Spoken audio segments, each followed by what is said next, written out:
On arrive en 1997, on a dit la FEPACI ne marche pas. Parce que le Gaston Kaboré, lui, il a été récupéré par la France-Afrique. Bon, on donnait l'argent pour faire pour faire les séminaires, sandwich, jambon, et puis il n'y a plus rien. Moi, j'étais l'ennemi à abattre parce que je disais, l'argent que vos coopérations vous donnez ne nous suffit pas. Parce que moi, j'ai appris le métier comme les effets spéciaux, c'est les effets spéciaux qui font l'émotion chez le spectateur.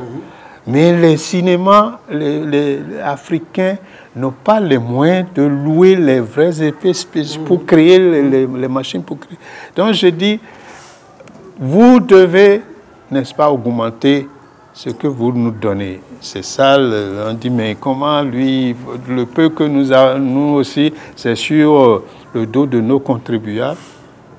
Mais mes militants, parce qu'à l'époque, tu voulais aller au FESPACO, tu me vois, je t'inscris. Tu dois aller. Donc, Philippe Sawadogo ou bien Madame Selambéré m'écoutaient. J'étais dans le comité international du FESPACO. Donc, mais c'est que les gens, ils font le mouvement avec vous, hein. Mais la nuit, ils passent derrière et ils vont voir les coopérants. Ils disent non, laissez bien Saint-Jacques, lui c'est un idéaliste. Non, donnez-nous le peu que vous avez. Les mêmes Français me revoient dire, tu vois, je dis bon, pourvu que vous leur donnez le peu, parce que comme a dit Mobutu, c'est l'argent français, l'argent africain qui a construit l'Élysée qu'on sort. Donc, si déjà, nous lui bottons à tonton, qui ramasse. Donc, c'est la lutte qu'on a fait comme ça. Mais au Bénin, les gens trouvaient qu'il fallait m'enlever. Ils ont tout fait. Et je vais vous dire, on a dit il faut encore refonder la FEPACI.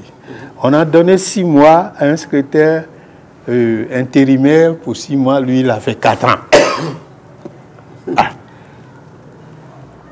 On arrive à 2001, au congrès de 2001. Vous savez, les Béninois ont tout fait pour que je ne sois pas invité. Alors que j'étais en poste secrétaire régional pour l'Afrique de l'Ouest. Ils ont tout fait. J'ai dit très bien. Moi, le jour du congrès, quelque chose me dit, je me suis levé du lit là, quelqu'un me dit, il faut aller à Ouaga. Je n'avais pas un franc en poche. Je vais voir Air Burkina. Elle dit, mais c'est bizarre, hein? Depuis 1985, c'est votre billet qui vient en premier. Mais cette fois-ci, il n'y a rien jusqu'à 28 février là. Je dis très bien. Je vais voir ma banque. La banque dit, mais il est 17h30, on ne peut plus faire quelque chose pour vous. J'ai dit, mais donnez-moi l'argent du billet simplement, impossible. Je repars à Air Burkina. Elles ont dit, j'ai dit, si je vous donne un chèque que vous pouvez tirer dans 2 semaines, est-ce que vous pouvez me donner le billet? J'ai dit oui, mais il faut que le chèque soit du Bénin. Il ne faut pas ailleurs. J'ai dit non, moi, je n'ai pas de compte ailleurs. Je leur donne le billet, le chèque. Et il faut chercher à filmer un phénomène de ce genre.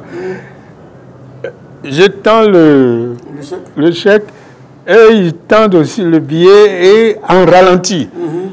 Et ils ont dit, voilà, on n'est pas sûr que vous allez voyager. L'avion, c'est à 20h30. Et nous, on sait que vous êtes très impliqués dans la campagne présidentielle. Vous devez être fatigué. Et le temps, on est 18h. Et comment vous allez? Je dis, ne vous en faites pas. Là, ils me remettent le billet. Je cours, je vais donc au siège de campagne du président et je dis, moi, je vais sauver ma carrière. Le congrès a commencé aujourd'hui, il faut que j'y aille. Non, monsieur Bianzin, restez. Nous, on va gagner les élections. Vous serez ministre de la Culture. J'ai dit, ah, ça là, comme je suis très impoli, je vais insulter le président et il va me virer. Mais si je vais au congrès là-bas, j'assume ma place. Non? Ils m'ont dit, bon, bonne chance. Ça te fera 2 cordes à ton arc. Je suis parti. Mon nom n'était dans aucun registre d'hôtel. Alors qu'habituellement, depuis 1985 jusqu'en 2001, je vais tout de suite, c'est Hôtel Indépendance. Ah. Donc, à l'aéroport, personne n'est venu m'accueillir. Je suis parti en taxi à l'Hôtel Indépendance. Eux, ils étaient heureux de me revoir. Maintenant, on fouille tous les registres, même les registres des autres hôtels, on fouille. Nulle part Jacques Bianzin. Oh.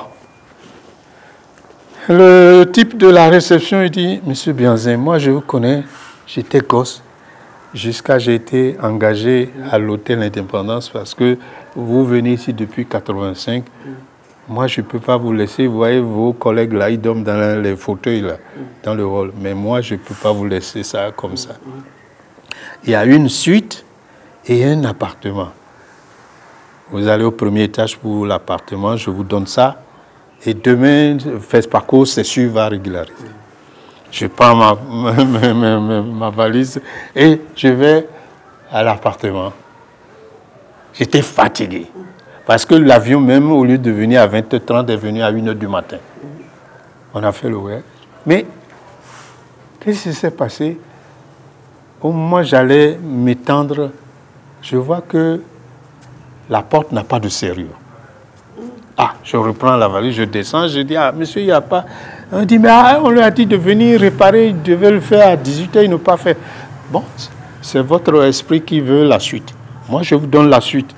Wow. On peut me renvoyer, mais c'est sûr, FESPACO va régulariser. Je prends la suite, et là, confort, je dis, ça y est, ta fatigue là, effacée. Je dors très peu. Et à 8h le matin, j'appelle l'organisation, l'intérimaire. Je dis, moi, je suis arrivé. Ah, tes compatriotes ont dit que tu es très occupé dans la campagne présidentielle. Je dis, mais présidentielle et cinéaste, quel est le... Je suis là. Tu es où? Je dis, à l'Hôtel Indépendant. Oh, mais toi là, c'est toi qui coûte plus cher à tout le monde, c'est quoi ça? Il fallait prendre un petit hôtel. D'accord. Je dis, il dit, range tes affaires à côté de la porte et viens, prends un taxi, viens à tel endroit, le congrès se tient là-bas. Je n'ai même pas pris le petit déjeuner, j'ai rangé, je vais. Mais, contrairement à ce que lui criait sur moi, tout le congrès, hormis les Béninois qui étaient calmes que je sois là, ah, Bianzin est arrivé, ah, Bianzin va nous éclairer.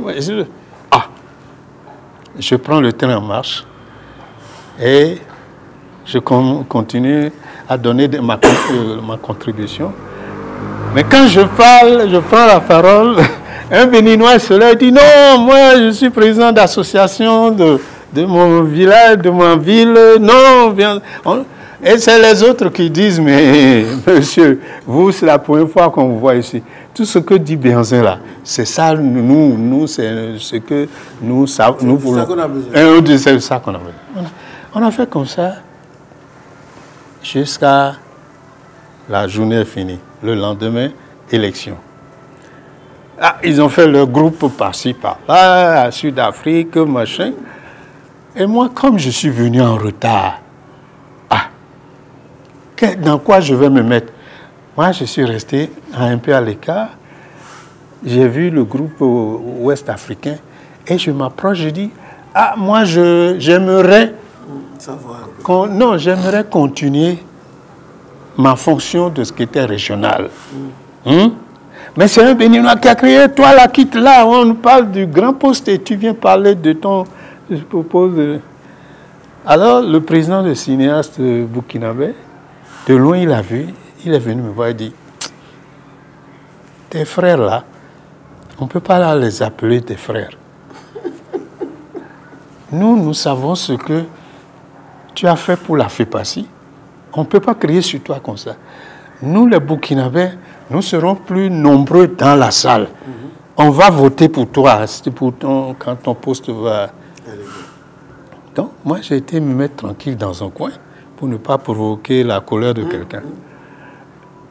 Maintenant, le président me dit, il est l'heure d'entrer, on va... Il donne les conditions, machin... Et il dit volontaire. Ah. Personne. Pendant 10 minutes, personne n'a bougé. Il dit, bon, comme les tests disent, après volontaire, proposition.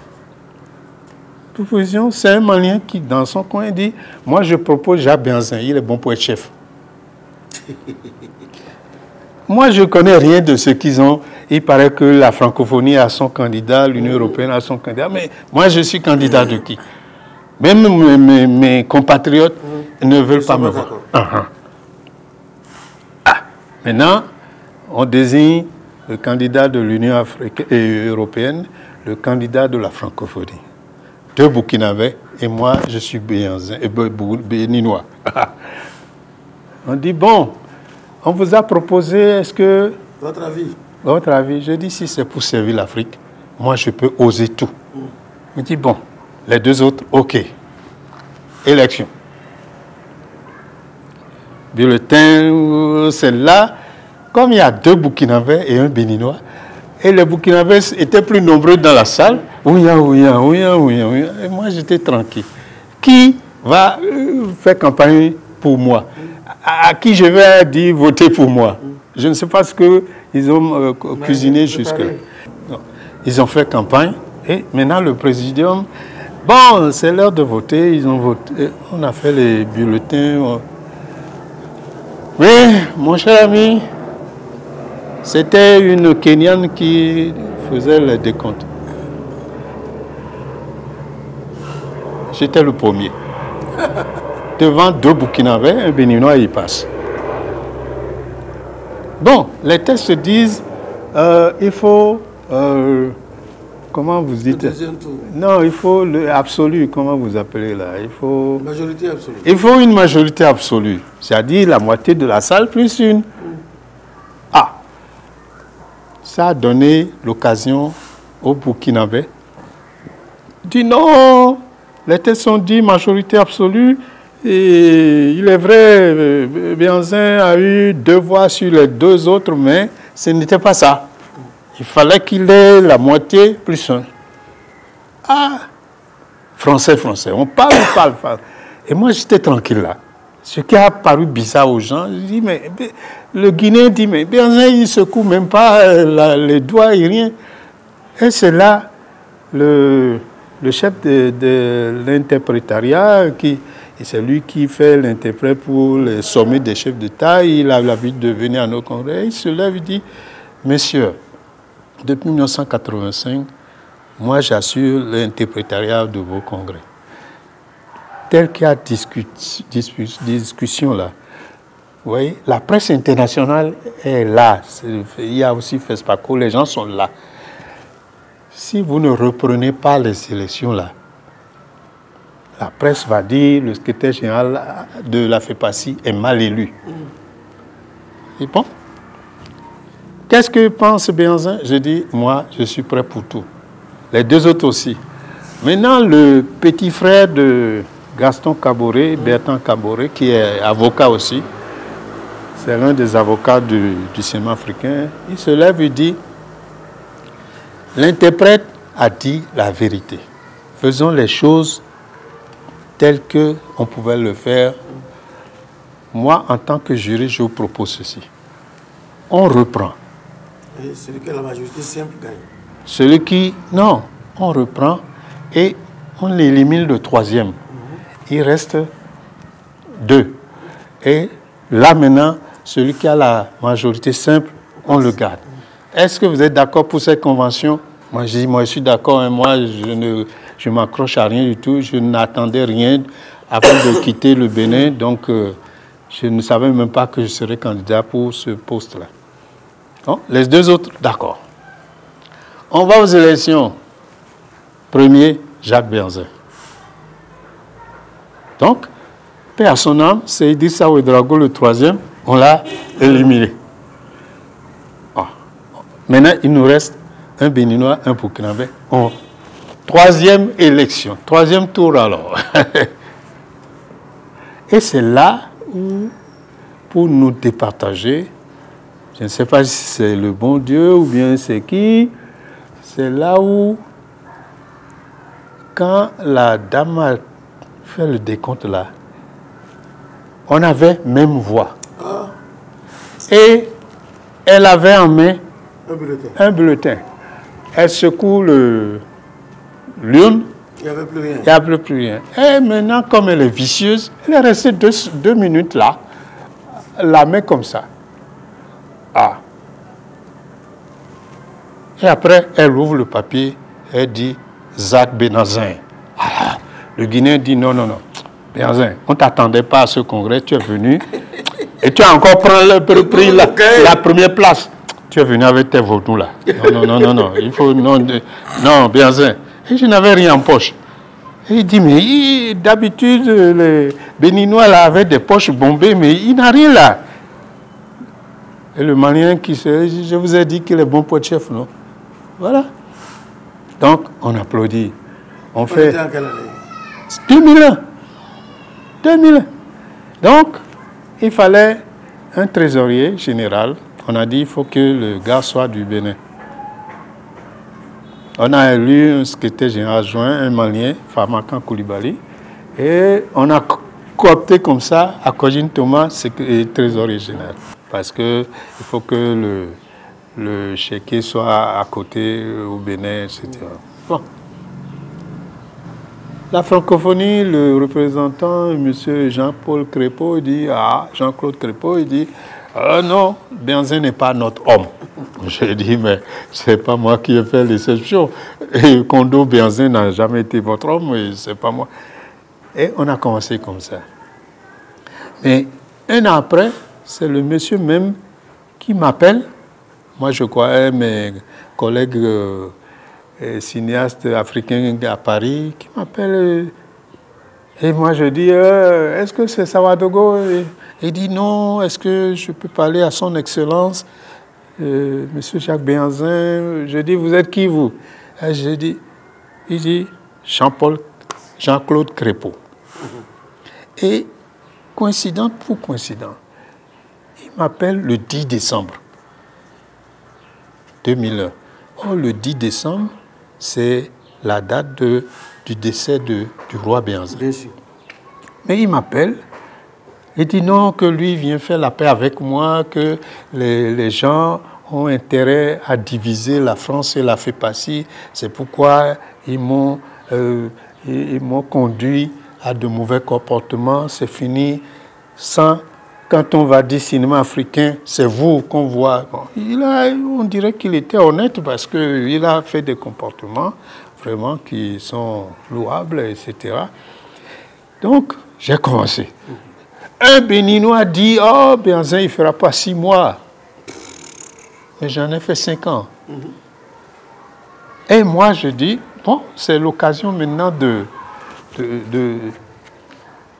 mener des actions pour libérer le cinéma africain des dents, des griffes, de la coopération. On dit il faut aller prendre le Fonds Sud francophone, il faut aller à l'Union. Je dis non. L'Afrique a des milliards qu'on peut récolter et c'est comme ça que j'ai initié un programme. J'ai fait valider par mes collègues. On est parti voir le président Moussa Touré, qui était président de la commission de l'UEMOA. Lui, il était tellement heureux, il dit que c'est la première fois, il y a un programme qu'il va nous aider à faire. Nous aider à faire, on était là quand il a pris des gens qui ont commencé, nous on a dit qu'il faut l'état des lieux du cinéma africain pour savoir où nous sommes, d'où il faut repartir. Ils ont commencé à sillonner les 8 États, ils sont venus à Cotonou. Les gens m'appellent de partout pour dire, mais c'est ton programme que tu as mis sur Internet. Je dis, ah, chez moi là, au Bénin, on dit, ah, l'homme a trouvé le serpent, la femme l'a tué, pourvu que le serpent meure. On dit, ah non, comment il peut te voler? Je dis, non. Nous, on n'a pas les moyens. Ils n'ont qu'à le faire. Bon. Et après, on me dit, bon, on ne te comprend pas, tu ne réagis pas quand même, on te vole tes idées. Je dis, mes idées, moi, je les ai lâchées, ça devient la propriété de tout le monde. On était là quand on va au sommet des chefs d'État sur le financement du NEPAD. Ah, moi déjà, en tant que secrétaire général de la Fédération panafricaine des cinéastes, j'ai commencé, puisque c'est l'OUA qui a fait créer la FEPACI, cette fédération. Moi, je dis, la crédibilité viendra de l'OUA de l'Union africaine. Moi, j'ai été au sommet de l'Union africaine à Lusaka, juillet 2001, donc 6 mois après, 4 mois après mon élection. J'ai vu ce que ça veut dire NEPAD, etc. Non, c'était la nouvelle initiative africaine. Et bon, Amara ici venait d'être élu secrétaire général de l'OUA. Quand je l'ai vu, je lui ai parlé. Il m'a dit, mais c'est l'homme que moi je cherche, ça. C'est la culture. Désormais, le mandat de l'OUA, c'est la culture ou rien. Il me donne son programme, le manuscrit qu'il a pour être candidat de secrétaire général de l'OUA. Et je dis, bon, on va travailler ensemble. On quitte là, juillet 2001. Entre-temps, les chefs d'État ont été invités, les créateurs du NEPAD ont été invités à Washington voir George Bush. C'est de là qu'est né l'acronyme NEPAD. Sinon, c'était la nouvelle initiative africaine. De là-bas, on dit New Partnership for Development. J'ai dit, bon, d'accord. D'accord. On dit, avril 2002, le premier sommet sur le financement du NEPAD. Alors, à ce sommet, j'ai été invité par WAD. Et pendant de 9h à 13h, les chefs d'État, ils ont parlé, le NEPAD va sauver l'Afrique. Et quand ils ont fini, WAD, tout heureux, dit, voilà, nous, c'est ce que nous proposons pour sauver l'Afrique. Vous êtes 1000, j'ai compté moi-même, c'est-à-dire qu'on a réuni tous les exécutants de l'Afrique. PDG, DG, disons, Boniaï était là en tant que président de la boîte. Il y avait de tous les décideurs. La France a envoyé Michel Roussin, chef du patronat. George Bush a envoyé son représentant personnel. Il a dit, vous êtes 1000, dites-nous ce que vous pensez du NEPAD. Comme vous êtes 1000, essayez de dégager 4 pour nous dire. Les 3 autres ont applaudi. Le NEPAD, oh, ça y est, l'Afrique va redemain. Ah, mais le diable, Jacques Biazin, j'ai dit, heureusement que Kérékou était dans la salle. J'ai dit, Excellence, avec tout le respect que je vous dois là, vous vous êtes trompé encore une fois de plus.